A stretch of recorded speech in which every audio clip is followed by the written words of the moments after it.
Assalamualaikum warahmatullahi wabarakatuh. Hari ini kita akan belajar tentang mesin komunikasi kantor yang sebenarnya kemarin sudah Ibu jelaskan ya, untuk setengah dari materi ya. Jadi sisa beberapa slide lagi, tapi tetap Ibu ulang dari awal supaya kalian yang kemarin tidak hadir bisa mengulang kembali untuk melihat materinya gitu ya. By the way, Ibu kemarin udah ngerekam tapi tiba-tiba videonya error. Semoga yang kali ini bisa ke save ya, karena memori Ibu udah penuh sama tugas-tugas video. Oke. Kita lihat di sini untuk materi komunikasi kantor. Jadi di dalam mesin komunikasi kantor ya. Jadi yang akan kita pelajari di sini adalah mesinnya atau medianya ya. Di dalam mesin komunikasi kantor ini itu ada beberapa subtema yang akan kita pelajari. Yang pertama itu ada definisinya ya, jadi pengertian dari si mesin komunikasi itu apa sih ya. Kemudian ada jenis-jenisnya, ada jenis apa aja yang akan kita pelajari, yang sebenarnya itu banyak ya, ada banyak, cuman yang sering digunakan adalah ketujuh hal ini. Kemudian ada prosedur pengoperasiannya seperti apa supaya kita juga mengerti nih gimana sih cara untuk menggunakannya. Kemudian yang terakhir ada rangkuman ya. Oke, kita next untuk definisi mesin komunikasi kantor. Jadi definisinya ini dikemukakan oleh dua pendapat ya, dua para ahli. Yang pertama itu ada Puskur Dinas Indonesia, kemudian Erik Diesen ya. Jadi Puskur Dinas Indonesia ini mengatakan bahwasanya mesin komunikasi kantor ini adalah segala kegiatan yang berkaitan dengan pemrosesan, manipulasi dan juga pemindahan informasi antar media. Ya, jadi menurut si Puskur ini bahwasanya ketika sebuah media ya ataupun suatu komunikasi itu dilakukan suatu pemrosesan lah ya, pemrosesan manipulasi yang kemudian informasi itu ditujukan kepada pihak lain melalui media. Nah, media ini ya, yang dianggap sebagai mesin komunikasi kantor ya. Nah, yang kedua, pendapat si Erik Diesen, dia mengatakan bahwasanya mesin komunikasi kantor ini adalah mesin yang digunakan untuk mengambil, memindahkan dan memproses informasi dalam konteks sosial yang menguntungkan diri sendiri dan juga masyarakat ya. Jadi si Erik Diesen ini mengkhususkan bahwasanya kegiatannya, jadi ketika kegiatan memproses informasi kemudian menggunakan sebuah alat, nah itu disebut dengan mesin komunikasi kantor bagi si Erik Diesen. Cuman sebenarnya ini sama aja pengertiannya, kegiatan yang menggunakan antar media ataupun kegiatan yang menggunakan mesin ya. Oke, jadi mesin komunikasi ini adalah bagian dari media komunikasi yang kalau kalian belajar di Humas ya, media-media komunikasi itu kan ada banyak sekali ya, dan komunikasi itu berlangsung dengan dua cara, komunikasi tidak langsung dan juga komunikasi secara langsung. Nah, komunikasi yang tidak langsung inilah yang menggunakan wadah atau media ya, makanya adanya terciptanya si mesin komunikasi kantor ini karena untuk mewadahi komunikasi secara tidak langsung tadi gitu ya, mengingat ada batas jarak antara kita seperti itu ya. Nah, kemudian dari pengertian tersebut bisa kita simpulkan bahwasanya mesin komunikasi kantor itu adalah mesin kantor yang digunakan untuk melakukan komunikasi dan juga menyampaikan suatu informasi dari satu pihak kepada pihak lain. Jadi ketika kalian menyampaikan suatu pesan kepada orang lain tapi dengan menggunakan mesin ya, itu kalian sedang menggunakan mesin komunikasi kantor ya. Oke, next kita lihat untuk jenis-jenisnya. Jadi mesin-mesin komunikasi kantor itu ada banyak jenisnya. Yang akan kita pelajari adalah 7 hal ini. Yang pertama kita bisa melihat di sini ada intercom ya. Intercom itu gambarnya seperti ini, facsimile seperti ini bentuknya. Jadi dia seperti telepon dengan printer ya. Makanya namanya ya facsimile namanya facsimile. Itu yang telex deng. Oke. Nah, intercom seperti ini bentuknya seperti telepon tapi dia bisa menyampaikan ke banyak orang, sedangkan telepon hanya 2 ya. Kemudian ada facsimile. Facsimile ini dia bisa nyetak kayak fotokopi. Makanya namanya kayak bukan teleprinter. Facsimile itu telekopier ya, telekopier karena dia kayak mesin fotokopi ya. Kemudian untuk telepon ini ya kalian semuanya udah pada tahu ya, tapi nanti kita ulas lebih dalam lagi ada apa aja jenis telepon. Kemudian yang keempat itu ada megafon. Megafon ini bahasa lainnya dari toa ya. Kemudian ada walkie talkie atau kalian biasa ngedengernya HT ya, handy talkie ya. Kemudian ada telex. Nah, telex ini adalah teleprinter. Jadi ngomong tapi dijadikan tulisan. Jadi kayak kita sekarang pakai HP, kalian kalau misalnya mau ngetik males bisa pakai voice note ya, pakai voice. Kalian ngomong nih keluar kata-katanya kayak gitu ya. Nah, itu adalah salah satu pekerjaannya si telex ya. Kemudian yang terakhir ada telekonferensi. Nah, di mana kalau misalnya sekarang ini kita sudah menggunakan Zoom, sudah menggunakan Google Meet, ada MS Team ya. Nah, itu semua adalah bagian dari telekonferensi. Kita bertatap muka secara langsung melalui layar kayak gitu ya. Jadi terasa dekat seperti itu ya. Nah, kita ulas satu persatu. Yang pertama di sini ada intercom ya. Jadi intercom ini pengertiannya ini kita lihat dulu. Jadi si intercom ini sering dikenal dengan bahasa iPhone ya, iPhone ya, whatever lah do you wanna say. But dia itu sering dikenal dengan bahasa iPhone. Jadi dia merupakan alat komunikasi yang digunakan untuk menyampaikan warta ya, warta atau keterangan dalam lingkungan organisasi. Nah, di sini kekurangan si intercom, dia hanya bisa digunakan di dalam lingkup organisasi saja. Tapi dia punya kelebihan lain dong. Kelebihannya apa? Dia itu mirip dengan telepon tapi dia bisa ngomong ke banyak orang. Kalau telepon hanya cuma bisa 2 orang, nah si intercom ini bisa antara 1 orang ke banyak orang. Jadi ini istilahnya adalah media untuk broadcasting ya. Jadi ketika seseorang pengen nyampein suatu pengumuman, suatu berita, itu nggak capek-capek ngomong ke si ini terus si ini terus si ini gitu kan, capek ya. Jadi dengan telekonferensi semua orang itu telekonferensi. Dengan intercom semua orang itu bisa mendengarkan satu berita yang sama di saat yang sama seperti itu ya. Nah, jadi si intercom ini cara kerjanya itu dia mewartakan suatu berita baik itu berupa pengumuman ataupun instruksi dari satu bagian ke bagian yang lain secara serentak. Kayak gitu ya, namanya juga media komunikasi broadcasting ya. Jadi semuanya dapat info yang sama dengan saat yang bersamaan tanpa ada perbedaan persepsi ya. Kalau misalnya kita pakai telepon, kita ngomong tolong sampaikan kepada di biro ini bla bla bla bla bla. Nah, sampai ke biro sana omongannya udah ada pergeseran ya, karena nggak semuanya diingat dengan baik kayak gitu. Kemudian dari intercom ini kita bisa mendapatkan manfaat. Yang pertama, kita bisa memastikan bahwa berita ataupun instruksi yang disampaikan itu bisa diterima oleh seluruh pegawai di dalam perusahaan. Jadi ya biasanya ini yang pakai intercom ini yang menyampaikan gitu kan ada bagian operatornya atau bagian adminnya ya. Jadi ketika satu orang ini nyampein ke banyak orang, nah si banyak orang ini udah ada intercomnya di di ruangan mereka ya. Jadi semuanya bisa mendapatkan akses yang sama. Kemudian manfaat yang kedua itu bisa memperluas saluran komunikasi dalam suatu instansi atau kantor. Jadi saluran komunikasinya itu bisa diperluas karena apa? Kalau telepon hanya 2 orang, dalam artian itu komunikasi sempit. Nah, ketika dengan adanya intercom, komunikasinya jadi lebih luas dan lebih lebar ya. Nah, kemudian yang terakhir bisa menghemat waktu dan tenaga ya. Kenapa menghemat waktu dan tenaga? Daripada kita ngomong antara lantai 1 dengan lantai atas capek, kita bisa pakai intercom. Kemudian menghemat waktunya lagi. Misalnya daripada kita nyampein ke 1 orang terus pesan berantai, lebih baik sekali tapi semuanya dapat akses ya. Nah, kemudian hemat tenaga, kita sekali ngomong tapi semuanya bisa ngedengerin. Nah, sama kayak misalnya ibu sekarang lagi ngasih video ke kalian lewat YouTube ya. Sekali ibu posting, nanti kalian bisa akses kapan aja ya, masih ada rekamannya. Misalnya ibu hari ini ngeposting satu materi yang sebenarnya itu bisa buat 2 kelas ya. Jadi hemat waktu dan tenaga seperti itu ya. Cuman lain cerita kalau videonya udah capek direkam berkali-kali tapi hilang, ya sama aja ya kayak gitu. Nah, kemudian dengan adanya penghematan ini, produktivitas kerjanya pun jadi lebih meningkat seperti itu ya. Nah, itu dia untuk pengertian dari si intercom. Kemudian kita lihat yang kedua, ada si Faximile. Nah, Faximile ini dia itu adalah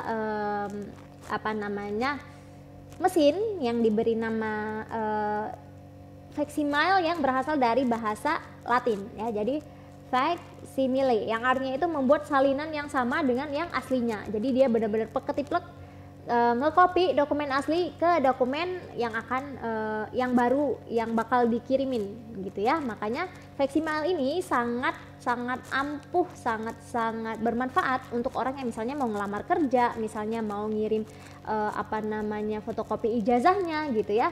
Karena kalau misalnya ngirim sekarang memang udah ada email tapi itu bukan mesin ya, dan itu pembaharuan, istilahnya itu teknologi baru. Nah ya, jadi kalau zaman dulu masih menggunakan Veximail, ketimbang kita ngirim-ngirim lewat pos ya, pos itu mahal, makanya ada teknologi baru menggunakan Veximail ini. Kita ngirim sekarang ya, kita masukkan dokumennya, didetek sama mereka bacaannya sampai ke sana udah dalam bentuk printan ya. Kalau misalnya lewat email masih berbentuk soft file, si Veximail ini sampai ke sana udah berbentuk hard file ya. Seperti itu. Kemudian si Veximail ini dia itu memiliki manfaat untuk mengirim data baik itu gambar maupun tulisan ya. Berbeda dengan si Telex ini hanya bisa suara doang, hanya bisa tulisan doang. Si Veximail ini dia bisa gambar maupun tulisan. Jadi benar-benar mesin fotokopi lah ya. Jadi kalau misalnya kalian ngirim gambar apa atau mengirim dokumen apa yang bakal nyampe ke sana sama seperti itu. Cuman kalau misalnya untuk tanda tangan yang sifatnya harus asli, mungkin Veximail kurang mendukung gitu ya. Karena kalau misalnya ada untuk keautentikan sebuah dokumen itu kan bentuknya fotokopi gitu ya. Nah seperti itu. Jadi si Veximail ini adalah bahasanya telekopier ya, telekopier karena dia itu mesin fotokopi jarak jauh ya. Kemudian Veximail ini juga umumnya dilengkapi dengan pesawat telepon. Jadi dia bisa juga melakukan panggilan kayak gitu ya. Kemudian kita lihat di sini ada 4 fungsi ya, 4 fungsi dari si Veximail. Yang pertama, kita bisa mengirim dan menerima dokumen dari kapan aja dan di mana saja gitu ya. Kemudian yang kedua, kita bisa menghemat waktu dan biaya karena kita bisa ngirimin dokumen jarak jauh dalam waktu yang singkat. Kalau misalnya lewat pos, walaupun even misalnya deket murah tapi waktunya lama ya kan. Belum nanti kalau misalnya dokumen kita hilang di jalan karena sangat riskan sekali. Kalau misalnya Veximail kita langsung ngirim ke orang yang kita tuju seperti itu. Kemudian yang ketiga, itu memudahkan pengiriman dokumen jika dibandingkan dengan penggunaan pos manual kayak gitu. Karena kenapa? Waktunya lama, kemudian ada high risk ya, bisa beresiko besar kalau misalnya dokumen itu hilang seperti itu. Apalagi kalau misalnya dokumen asli ya. Nah kemudian yang keempat, si Veximail ini dilengkapi dengan sistem memori. Nah sistem memori ini fungsinya juga ada 3. Yang pertama, dia bisa menyimpan beberapa lembar dokumen, kemudian dia juga bisa menyimpan alamat, dan juga dia bisa mencetak beberapa lembar salinan dokumen ya. Nah kemudian alamat yang disimpan ini tadi adalah alamat-alamat Veximail yang pernah dikirimin atau misalnya yang pernah disimpan di situ gitu ya. Nah itu dia untuk si Veximail. Kita lihat yang selanjutnya adalah telepon. Pasti kalian udah sangat familiar dengan telepon, tapi di sini ada 3 jenis telepon yang harus kita pelajari. Nah jadi si telepon ini berasal dari bahasa tele dan fone. Tele ini artinya jauh, fone ini artinya suara. Jadi suara yang jauh gitu ya. Nah telepon ini menjadi alat komunikasi yang sangat efektif karena dia itu bisa dengan cepat menerima dan menyampaikan informasi dari jarak jauh, baik itu di dalam maupun di luar kantor. Nah ini kelebihan dari si telepon, dia itu bisa di luar dan juga bisa di dalam. Kalau intercom tadi kan cuma bisa di dalam doang ya, hanya di dalam lingkup organisasi. Sedangkan telepon bisa luar dalam. Cuman kekurangan lainnya kalau dibandingkan dengan Veximail, dia nggak bisa ngirim dokumen ya, hanya untuk menyampaikan informasi ya. Dan ini biasanya digunakan oleh perusahaan ketika tingkat urgensinya itu tinggi. Jadi kalau misalnya kita nyampein sesuatu daripada bolak-balik ya kan, mending pakai telepon kayak gitu. Antara lantai 1 sama lantai 5 misalnya naik turun cuman mau nyampein dokumennya udah datang nih, ya mending lewat telepon kayak gitu. Nah kemudian penggunaan si telepon ini nggak hanya terbatas di kantor aja ya, jadi bisa di bagian administrasi, di bagian arsip ya, kemudian di rumah tangga juga dipakai seperti itu. Nah jadi penggunaannya si telepon ini pun sangat-sangatlah mudah ketimbang dengan mesin-mesin yang tadi. Kita cukup tekan aja tombol yang kita tuju, kita udah bisa tersambung sama orang yang kita tuju seperti itu ya. Nah kemudian Jenis-jenis telepon kita bisa lihat di sini ada 3 jenis ya. Yang pertama itu ada pesawat tunggal. Pesawat tunggal ini yang biasa ada di rumah-rumah, kalian pasti sering melihatnya ya. Kenapa disebut tunggal? Karena dia nggak ada itunya ya, nggak ada kayak PC-nya, kayak apa sih itu namanya, kalian bisa lihat nih di gambar di sampingnya, nggak ada box gedenya gitu ya. Nah kemudian yang kedua itu ada PMBX. PMBX ini telepon yang pengoperasiannya itu harus melalui operator. Jadi ada operatornya, nanti dikasih saluran-saluran mau kemana. Kayak contohnya kalian pasti pernah ngerasain ketika kalian mesen di aplikasi Gojek, kalian mesen GoRide atau misalnya GoFood atau apa, itu pernah di satu momen kita itu tersambung dengan operator si Gojek. Jadi kita nggak langsung kesambung ke driver, tapi ke operatornya. Nah itu kemungkinan mereka menggunakan PMBX ya. Nah itu salah satu contoh dari PMBX. Jadi ada operatornya yang mengoperasikan ya. Nah ini biasanya dipakai di mana? Di bandara atau di stasiun seperti itu ya. Karena kalau misalnya di bandara itu ada apa namanya, saluran buat si Lion, ada buat si Garuda kayak gitu ya. Nah kemudian yang terakhir itu adalah PABX ya. PABX ini Private Automatic Brand Exchange. Kalau misalnya yang PMBX tadi adalah Private Manual Brand Exchange. Nah jadi si PABX ini dia pengoperasiannya itu secara langsung, jadi nggak pakai si operator ya. Hanya saja apa namanya, dia ini yang sangat riweh riweh dalam artian ada boxnya ya, karena ini biasanya dipakai di perusahaan-perusahaan ya, karena dia tersambung antara satu yang dengan yang lainnya seperti itu ya. Apa namanya, kan ada yang jaringan di dalam ya, internal, ada yang buat luar, jadi nanti ada kode-kodenya, itu pengaturannya ada di box yang itu seperti itu ya. Nah ini biasanya sering digunakan di kantor-kantor seperti itu. Oke, next kita lihat untuk megaphone ya.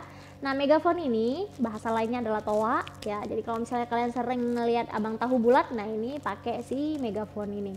Jadi megaphone ini adalah alat pengeras suara ya. Jadi dia cuman untuk mengeraskan suara, bukan untuk mengantarkan informasi kita ataupun menyambungkan kita ya, menyambungkan kita dengan orang lain, tapi dia hanya mengeraskan suara kita supaya orang lain bisa mendengarkan instruksi kita seperti itu ya. Jadi megaphone ini juga ada 2 jenis, dia ada manual sama elektrik. Yang elektrik biasanya ada yang box di ujungnya itu ya. Nah kalau misalnya manual yang tinggal tekan on off doang langsung keluar suaranya seperti itu.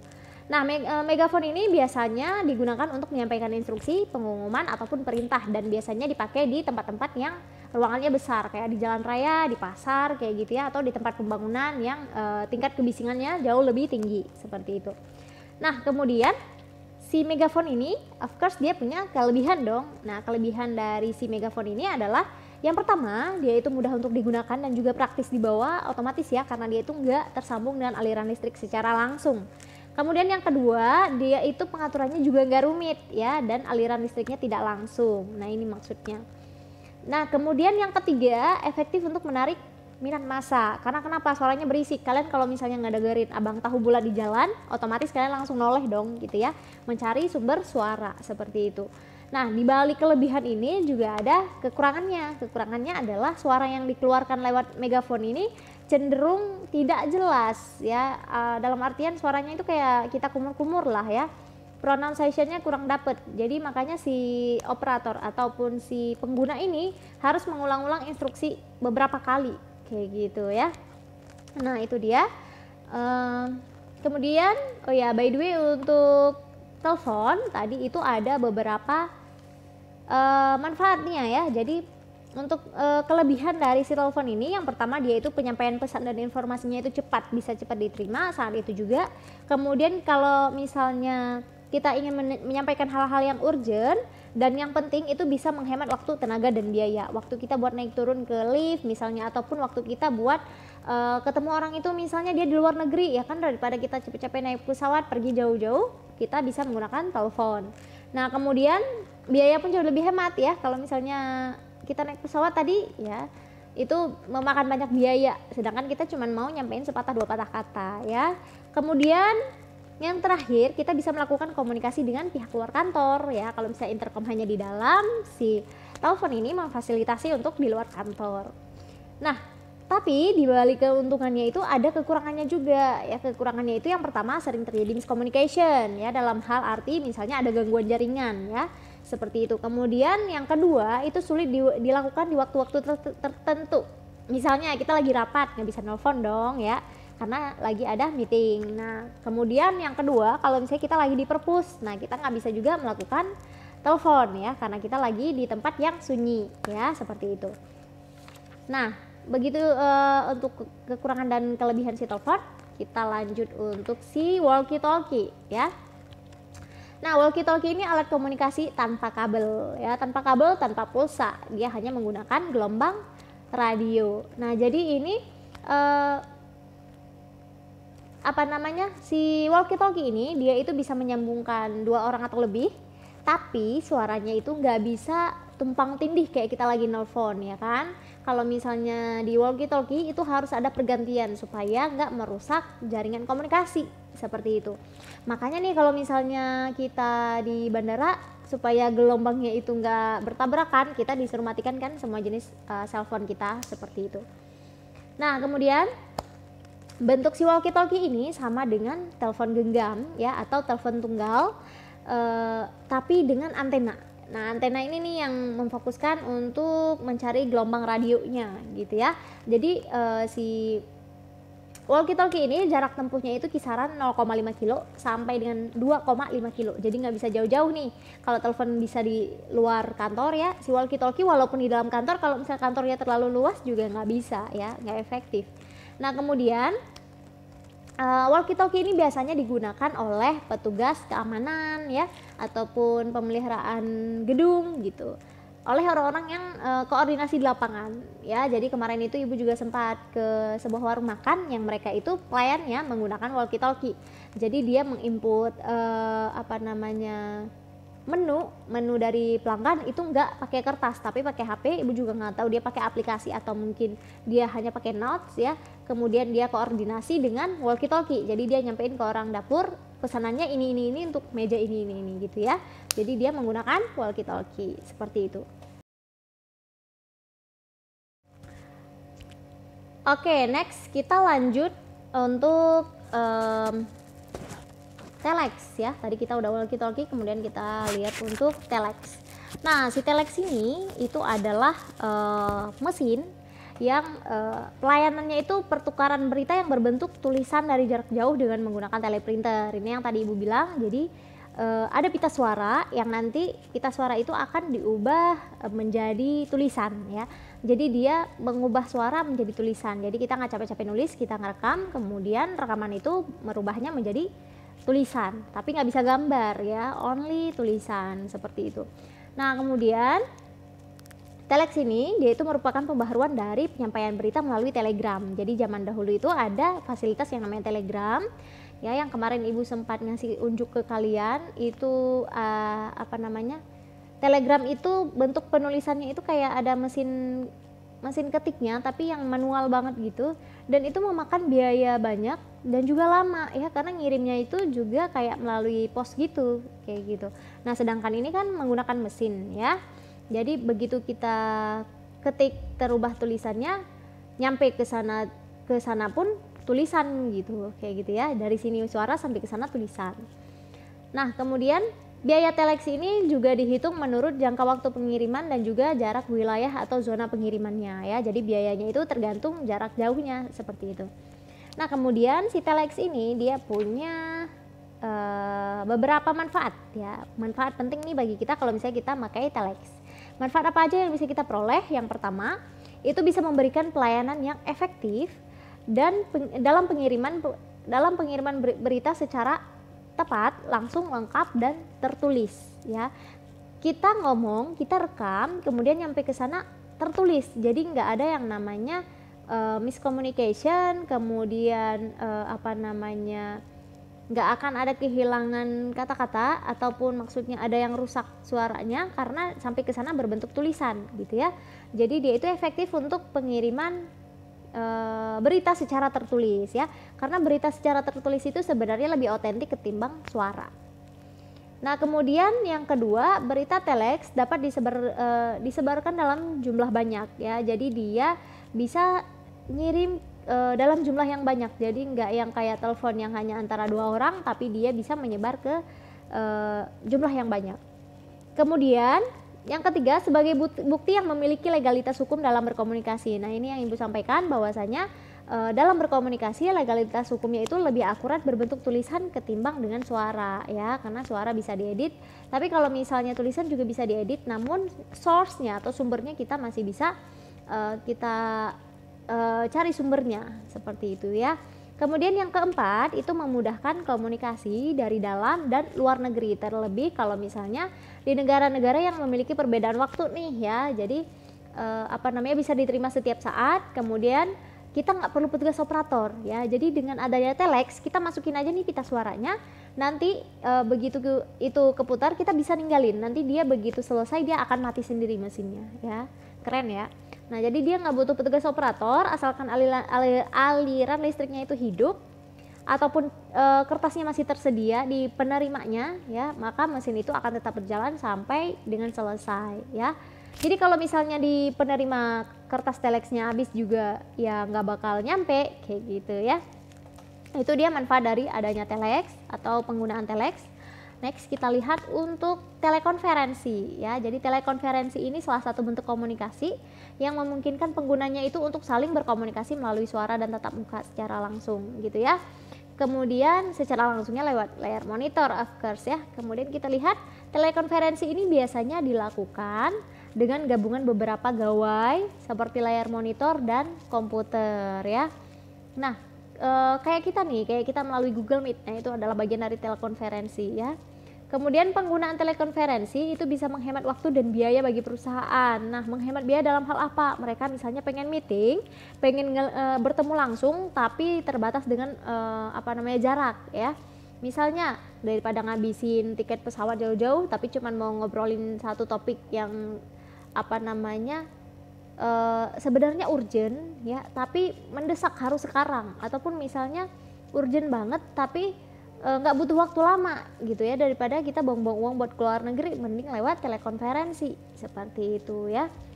Nah, di sini akan sangat menghemat waktu dan biaya. Waktu kita yang terbatas bisa terkontrol dengan baik, kemudian biaya pun bisa terminimalisir ya.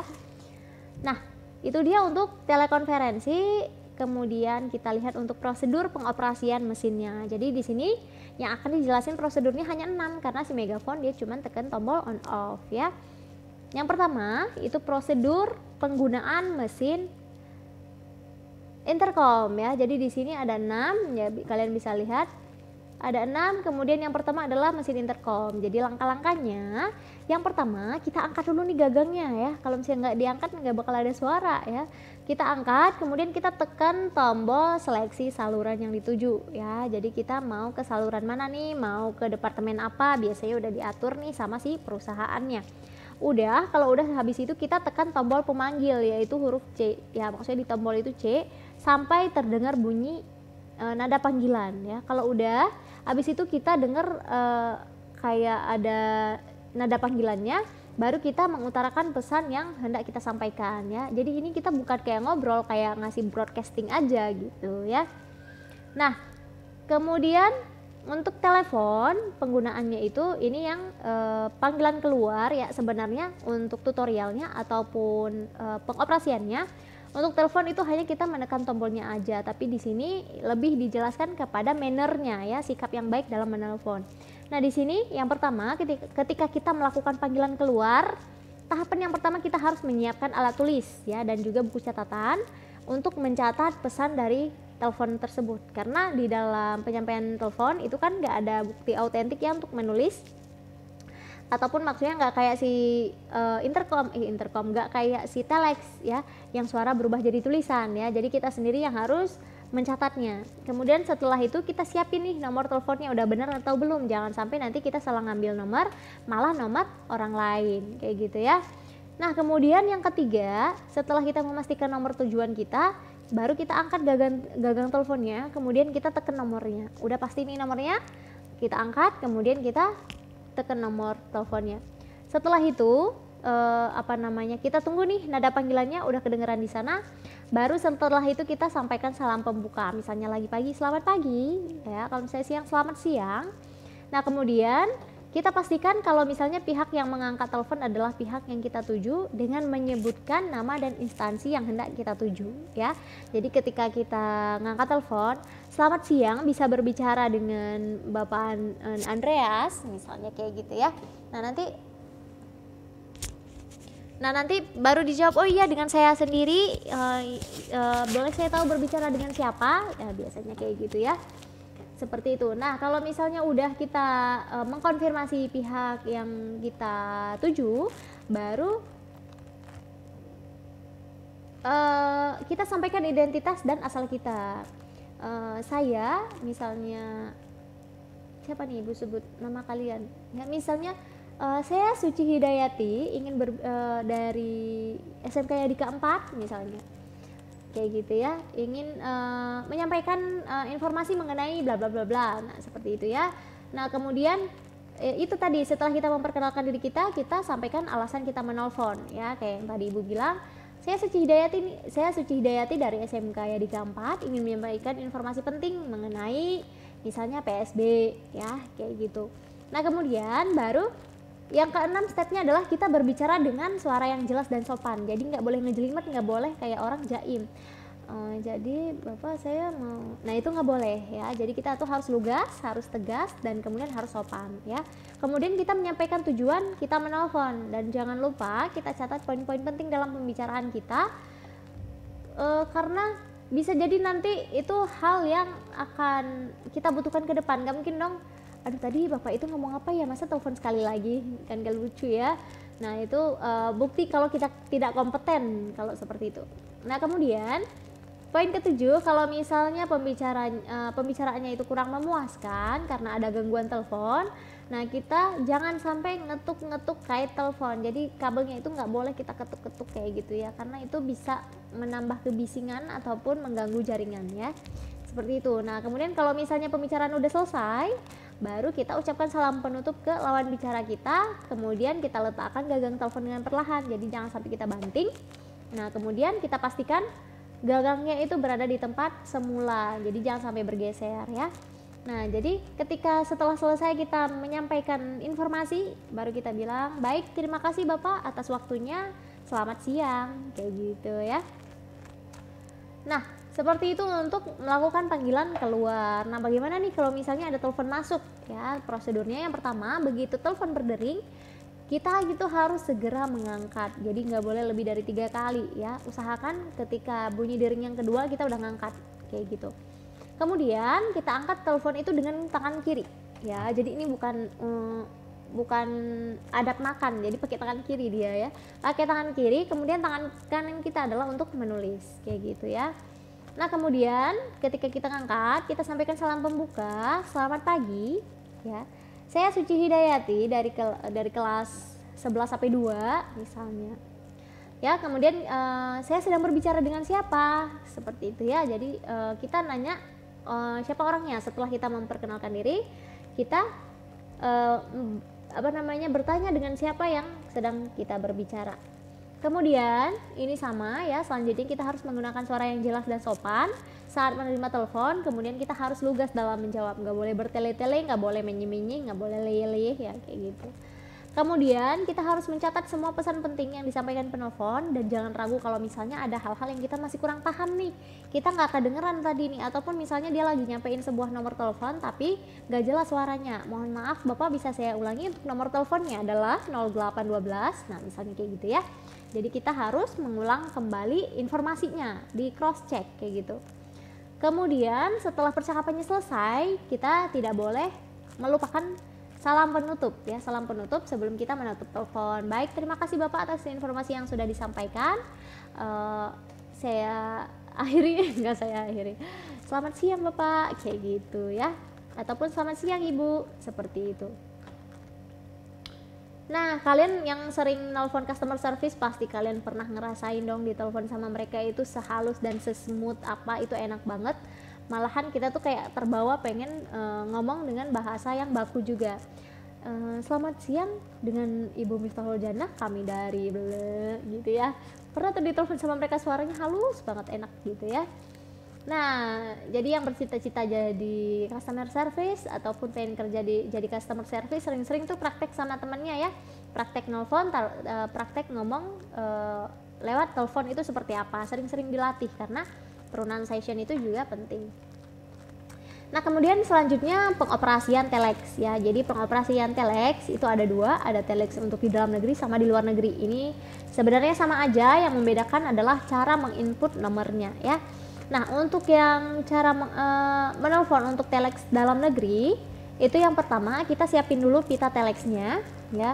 Pita telex yang udah kerekam berita tadi ya, jangan sampai yang nggak ada beritanya. Nah, kemudian kita letakkan posisinya itu jangan sampai kebalik. Nah, kemudian dua lubang yang sebelah kiri, dua lubang yang sama itu di sebelah kiri, kemudian tiga lubang yang sama di sebelah kanan. Jadi yang kiri itu 2, yang kanan itu 3 ya. Kita masukin, jangan sampai kebalik karena nanti nggak keputar nih. Sama kayak kaset CD yang zaman dulu yang gulungan pita, itu juga seperti itu ya. Kemudian kita tekan tombol call key dan lampu indikatornya udah nyala. Jadi kita pastiin kalau misalnya lampu indikator ini harus nyala ya. Kemudian kita masukin nomor telex yang akan dihubungi. Begitu indikatornya nyala, kita masukin nomor telexnya. Kalau misalnya berhasil, lampu indikatornya itu tetap akan nyala, kayak gitu ya. Kemudian kita tekan, selanjutnya itu akan keluar tombol Who are you key ya, dari telexnya. Kemudian setelah keluar tombol itu, kita tekan lagi new line key, line auto disconnect key, baru read on off secara berturut-turut ya, kayak gitu. Jadi nggak boleh kita tekan auto disconnect key dulu ya, tapi kita harus tekan new line key-nya dulu, baru line auto disconnect. Nah, setelah nah kalau misalnya yang satu lagi, kalau panggilannya itu nggak berhasil, itu akan muncul kode OCC. OCC itu sibuk, kalau misalnya NC itu tidak tersambung, kalau misalnya DER itu rusak ya, berarti itu nggak tersambung ya.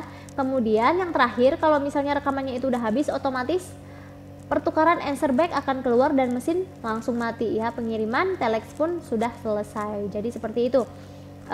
Di dalam telex itu kita nggak butuh operator, kita tinggal masukin aja kasetnya, tekan nomornya, nanti bakal dikirim ke sana ya. Udah otomatis mati sendiri. Kemudian kita lihat untuk yang telex luar negeri, tahapannya itu sama ya. Kita masukin pita suaranya atau pita telexnya, kemudian kita tekan tombol call key. Nah, setelah lampu indikator itu nyala, kita itu harus enter angka 0. Kalau misalnya yang tadi kita langsung tekan nomor kita, ini kita enter angka 0. Nah, kemudian setelah beberapa detik, keluar dong answer back code ya. Begitu keluar answer back code, disusul dengan go ahead, baru kita masukkan kode area negara yang dituju. Ya, kode area negaranya misalnya untuk Amerika. Di sini dikasih contoh untuk Amerika ya. Untuk Amerika misalnya kode area negaranya itu 23, kemudian nomor telexnya itu 440098. Nah, jadi kita masukin dulu yang tadi, begitu lampu indikator nyala kita masukin enter 0 ya, kemudian tunggu beberapa detik, nanti keluar answer back code ya. Begitu keluar answer back code, disusul dengan keluar huruf go ahead, GO ya, go ahead. Kemudian baru kita masukin kode area tadi 23 ya, 23. Kemudian kita masukin nomor telexnya 440098 tadi, baru yang terakhir kita tambahkan angka plus ya, angka tambah ya, angka plus ya. Jadi yang bakal tertera nanti di layar adalah 23440098 plus, seperti itu. Nah, kemudian baru prosesnya sama dengan yang tadi, bedanya cuma di input angkanya doang ya. Seperti itu untuk prosedur pengoperasian telex. Nah, selanjutnya kita lihat untuk prosedur pengoperasian mesin Faximile ya. Mesin Faximile ini langkah-langkahnya, yang pertama kita tuh harus memastikan bahwasanya mesin ini teraliri listrik ya. Gimana cara nandainnya? Cara nandainnya kita lihat lampu indikatornya itu nyala ya. Kemudian kita siapin nih data yang akan dikirim ke pihak yang kita tuju, tapi nah, jadi kita kirimkan datanya ke pihak yang akan kita tuju dengan dokumennya itu menghadap ke bagian bawah ya. Jadi begitu dokumennya itu menghadap ke bagian bawah, itu nanti akan ke baca dokumennya, nanti akan ke print di tempat tujuan. Nah, kemudian kita siapkan nomor fax email yang akan kita tuju ya. Pas kita masukin ya dokumennya, kayak kita masukin ke printer ya, nanti baru kita masukin nomor fax emailnya ya. Setelah itu baru kita tekan jumlah halaman yang diinginkan. Jadi kita pengen berapa nih jumlah halamannya. Satu dokumen itu misalnya pengennya 2 kopian ya, kita tekan 2 ya, baru kita tekan tombol yes ya. Nah, kemudian kalau misalnya muncul tulisan quick ya, kita tekan keypad sampai muncul tanda di layar keyboard ya, baru selanjutnya kita proses penyalinan dokumennya bakal tersalin. Seperti itu untuk langkah-langkah mesin fax email ya. Next, kita lihat untuk pengoperasian telekonferensi. Nah, telekonferensi ini biasanya kan dulu kita masih pakai ini ya, Microsoft Visual seperti itu. Nah, sekarang kan sudah banyak ya, ada Skype, ada Gmeet, ada Google Meet, udah ada Microsoft Teams, udah ada Zoom ya, Zoom Meeting. Jadi sudah banyak sekali aplikasi-aplikasi yang mewadahi untuk telekonferensi. Nah, untuk zaman dulu ini masih menggunakan komputer dengan Microsoft Visual. Jadi langkah-langkah yang pertama kita pastikan dulu nih kalau misalnya komputernya punya software Microsoft Visual C2005 ya. Nah, kemudian kita memilih jenis IP yang digunakan dengan memilih radio buttonnya, baru kemudian kita pilih IP address dengan mengklik pilihan combo box dan kita memilih IP yang terdapat di komputer itu ya. Kemudian baru kita menekan tombol centang yang ada di kanan bawah. Baru yang terakhir, kalau misalnya diperkenankan bergabung, itu akan muncul from set destination IP dan port ya. Nah, ini dia untuk langkah-langkahnya, kita hanya untuk sekedar tahu aja karena sekarang kan kita sudah menggunakan kayak Google Meet ya. Di Google Meet juga kita asal kita punya aplikasinya, kita punya kodenya, kita tinggal masukkan kode, kita langsung bergabung. Jadi ketika misalnya diizinkan oleh si operatornya, kita bisa masuk ya, bisa langsung bergabung dengan Zoom Meeting atau Google Meet-nya seperti itu. Nah, kemudian yang selanjutnya pengoperasian walkie-talkie ya. Jadi walkie-talkie ini alat komunikasi tanpa kabel yang menggunakan gelombang radio.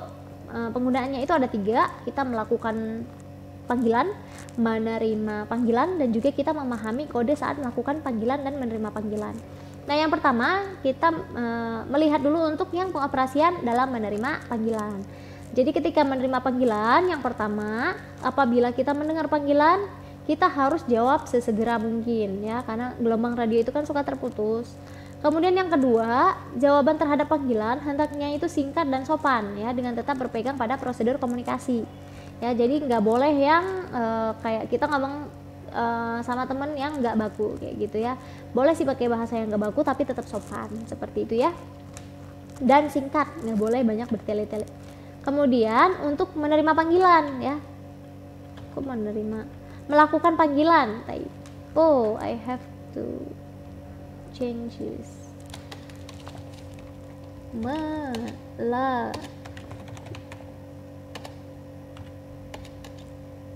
Nah, untuk melakukan panggilan, yang pertama stepnya adalah kita utamakan sopan santun dalam berkomunikasi dengan memperhatikan cara memanggil ya.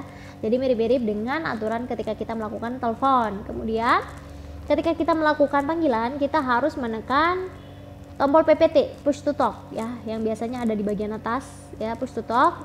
Nah, kalau misalnya nggak dijawab, kita tunggu 5 detik sebelum mengulang panggilan. Jadi nggak kayak telepon nih, begitu nggak diangkat kita telepon lagi, nggak bisa, kita harus tunggu 5 detik karena untuk memperbaiki jaringannya. Kemudian yang keempat, pada saat orang memanggil dan belum ada jawaban, jangan jawab panggilan dari stasiun lain ya, karena itu bisa menyerobot komunikasi orang lain kayak gitu ya. Kemudian yang kelima, kalau misalnya panggilan kita itu nggak terjawab 4-5 kali, kita hentikan panggilan untuk memberikan kesempatan pada stasiun lain untuk berkomunikasi ya. Jadi kita cari informasi keberadaan stasiun lain dengan sarana komunikasi lain seperti itu. Kemudian yang keenam, kalau misalnya nggak ada sarana komunikasi lain, panggilan bisa diulang kembali ya. Jadi kita harus bersabar kalau misalnya menggunakan walkie-talkie ini seperti itu. Nah, kemudian kita harus paham nih sama kodenya. Jadi kalau misalnya kita melakukan panggilan, itu kodenya adalah Alpha Bravo, tapi kalau misalnya kita menerima panggilan, itu kodenya adalah Bravo Alpha go ahead, kayak gitu ya, itu kode-kodenya. Ibu juga nggak pernah pakai walkie talkie sih, tapi ya minimal kita tahu ya cara penggunaannya, jadi nanti nggak kagok kalau misalnya kita ketemu sama walkie talkie di saat kita misalnya jadi panitia ya, biasanya ini ada di kepanitiaan seperti itu. Nah kemudian etika komunikasi ya, jadi di dalam walkie talkie itu juga ada etika komunikasinya. Yang pertama, di saat kita berbicara, jarak walkie talkie itu kira-kira 2,5 cm dari mulut ya, jadi 2,5 cm, jangan kayak gini nih ya. Jadi 2,5 cm dari mulut, kemudian posisinya tegak ya, jadi misalnya ini seperti ini nih, upload. Nah kalau misalnya ini ada antenanya di atas ya, nah jadi 2,5 cm tapi dia tegak kayak gini ya, ataupun kayak gini, jadi nggak boleh yang seperti itu. Kemudian kita tekan tombol PTT nya ya, push to talk tadi selama kira-kira 2 detik, baru kita mulai berbicara. Jadi jangan begitu tekan ngomong dikiranya suaranya udah nyampe ya, jadi selama 2 detik baru kita ngomong. Setelah pembicaraan usai baru kita lepas lagi tombol PTT nya ya, jadi tombol PTT itu berarti udah masuk ke jaringan. Kemudian kita lakukan komunikasi itu secara tertib dan bergiliran dengan memperhatikan hierarki ya, hierarki itu struktur tingkatan senioritas atau strukturalnya ya, memperhatikan hierarki atau urgensi berita. Misalnya siapa yang paling urgensi ya berarti orang itu yang ngomong duluan. Jadi walkie talkie ini nggak bisa kita ngomong saling beradu kayak kita lagi gibahin orang kayak gitu ya. Jadi harus tertib dengan memperhatikan hierarki tadi atau urgensi beritanya.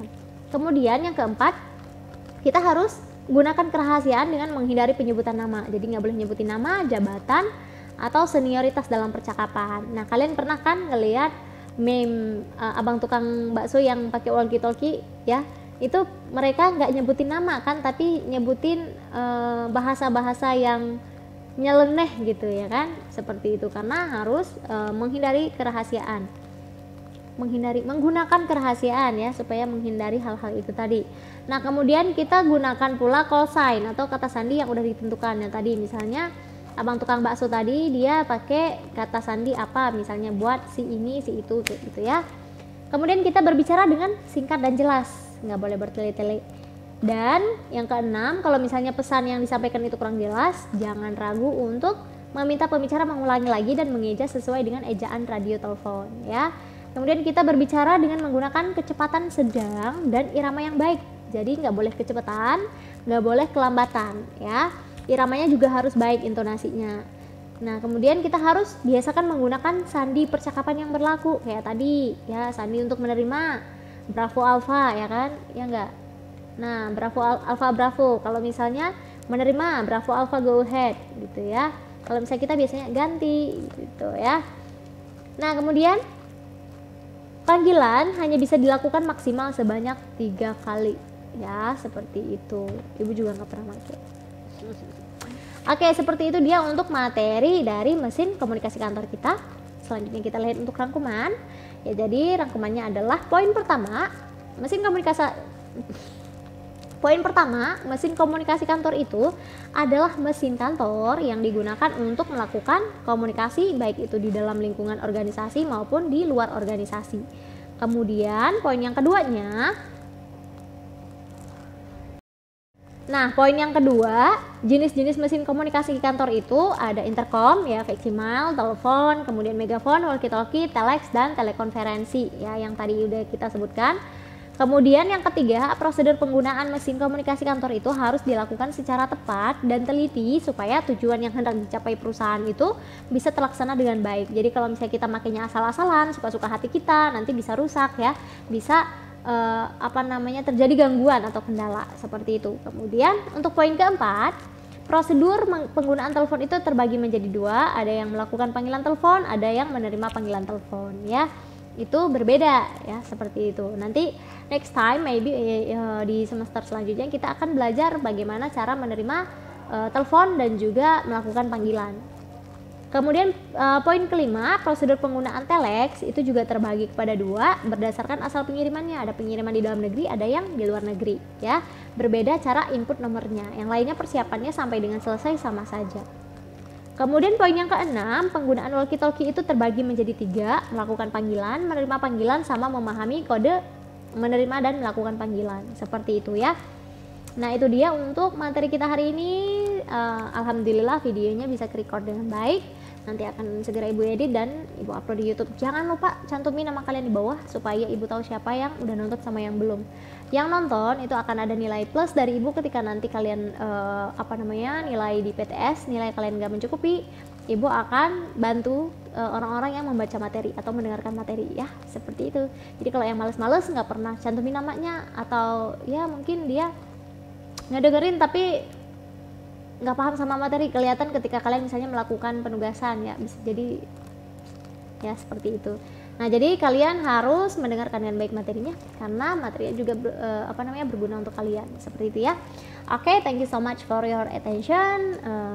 See you next time. Assalamualaikum warahmatullahi wabarakatuh. Bye bye.